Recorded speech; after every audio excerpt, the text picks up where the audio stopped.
دانیہ قرآن academy. یہ قرآن وہ رستہ دکھاتا ہے جو سب سے سیدھا ہے، اور مومنوں کو جو نیک عمل کرتے ہیں بشارت دیتا ہے کہ ان کے لیے اجر عظیم ہے۔ نحمده ونصلي على رسوله الكريم، اما بعد فاعوذ بالله من الشیطان الرجیم، بسم اللہ الرحمن الرحیم۔ السلام علیکم ورحمۃ اللہ وبرکاتہ۔ امید ہے آپ سب خیریت سے ہوں گے، انشاءاللہ جہاں ہوں گے ایمان اور صحت کی نعمت سے مالا مال ہوں گے۔ ہاں جی، تو آغاز کرتے ہیں ہم اپنے آج کے سبق کا دعاؤں کے ساتھ، تو چلیے شروع کرتے ہیں۔ اللہم صلی علی سیدنا و مولانا محمد وعلی آل سیدنا وعلی آل سیدنا و مولانا محمد وبارک وسلم۔ رب اشرح لی صدری ویسر لی امری واحلل عقدۃ من لسانی یفقہوا قولی۔ رب زدنا علما رب زدنا علما رب زدنا علما۔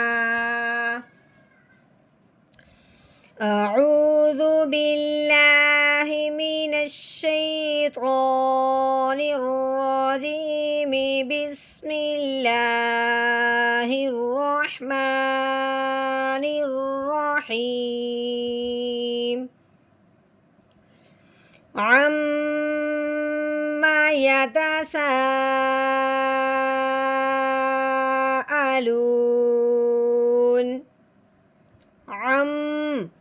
عم دیکھیں، عین کے اوپر زبر لگی ہوئی ہے، میم کے اوپر شد لگی ہوئی ہے، یعنی کہ شد آنے کی وجہ سے میم مشدد ہو گیا۔ اب ہم نے کیا کرنا ہے، عین کو میم مشدد کے ساتھ ملانا ہے اور ساتھ ساتھ ایک الف کے برابر لمبا غنہ بھی کرنا ہے۔ غنہ جو میم کا ہوگا وہ منہ بند کر کے ناک میں سے آواز نکالنی ہے۔ تو کیسے پڑھیں گے؟ عین میم زبر عم، اب میم کے اوپر زبر ہے، میم زبر ما، عم ما، ٹھیک ہے۔ اکثر پڑھنے میں عم ما کر دیتے ہیں، یہاں بالکل میم کو لمبا نہیں کرنا کیونکہ میم کے اوپر صرف زبر ہے، عم ما۔ ہاں جی، آگے ہے یا، یا کے اوپر زبر ہے، یا زبر یا، تا کے اوپر بھی زبر ہے، تا زبر تا، یا تا۔ سین کے اوپر زبر ہے، آگے کیا ہے؟ الف۔ سب سے پہلے یہ دیکھ رہے ہیں کہ الف سے پہلے حرف پہ زبر ہے، جس کی وجہ سے اس الف پہ ماد کا قاعدہ جاری ہوا ہے، ٹھیک ہے۔ یعنی کہ سین کو ایک الف کے برابر لمبا کرنا تھا الف کے ساتھ ملاتے ہوئے۔ پھر اس کے بعد جب ہم نے اوپر دیکھا، اوپر ماد لگی ہوئی ہے، جس کی وجہ سے اس ماد کو ہم نے 3 الف کے برابر لمبا کر دینا تھا، ٹھیک ہے۔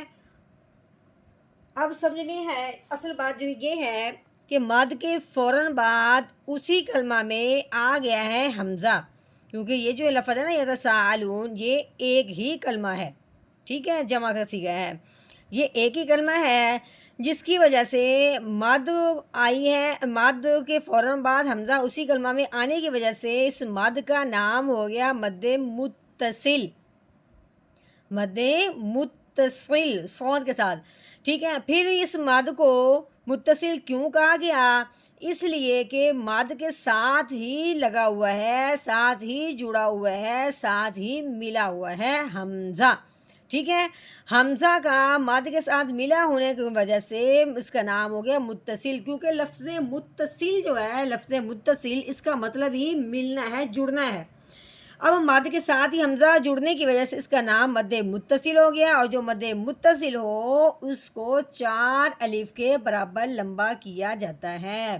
پہلے ہم نے کتنا لمبا کیا تھا؟ 3 الف کے برابر، مد کے بعد فوراً حمزہ آنے کی وجہ سے 4 الف کے برابر لمبا ہوا۔ تو کیسے پڑھیں گے؟ سین الف مد زبر سا،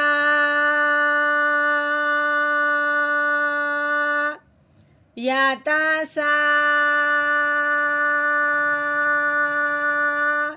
حمزہ زبر آ، یا تا سا آ۔ اب یہاں دیکھیں لام کے اوپر پیش ہے، واؤ کے اوپر جزم آنے کی وجہ سے واؤ ساکن ہو گیا۔ اب اس واؤ ساکن پہ مد کا قاعدہ جاری ہو رہا ہے، کیونکہ واؤ ساکن سے پہلے حرف پہ پیش ہے۔ جب بھی واؤ ساکن سے پہلے حرف پہ پیش آ جائے تو اس واؤ ساکن پہ مد کا قاعدہ جاری ہو جاتا ہے، جیسا کہ لام واؤ پیش لو، یا تا سا آلو، نون زبرنا، یا تا سا آلونا۔ اب آگے یہاں پہ وقف کی صورت میں آخر والا حرف ساکن کیا جاتا ہے اگر وہ ساکن نہ ہو۔ یہاں جو حرف ہے وہ ہے نون متحرک، یعنی کہ نون زبر والا، یہ تو ساکن نہیں ہے۔ اب ہم نے اس وقف کی وجہ سے نون کو جب ساکن کرنا ہے تو سب سے پہلے ہم نے اس کی زبر گرا دینی ہے، پیچھے رہ جائے گا خالی نون، گویا کہ وہ نون ساکن ہو گیا ہے نا، کیونکہ زبر زیر پیش ختم ہو گئی، زبر ختم ہوگی تو نون ساکن ہو گیا۔ تو کیسے پڑھیں گے آگے وقف، یا تا سا آلون، عما یا تا سا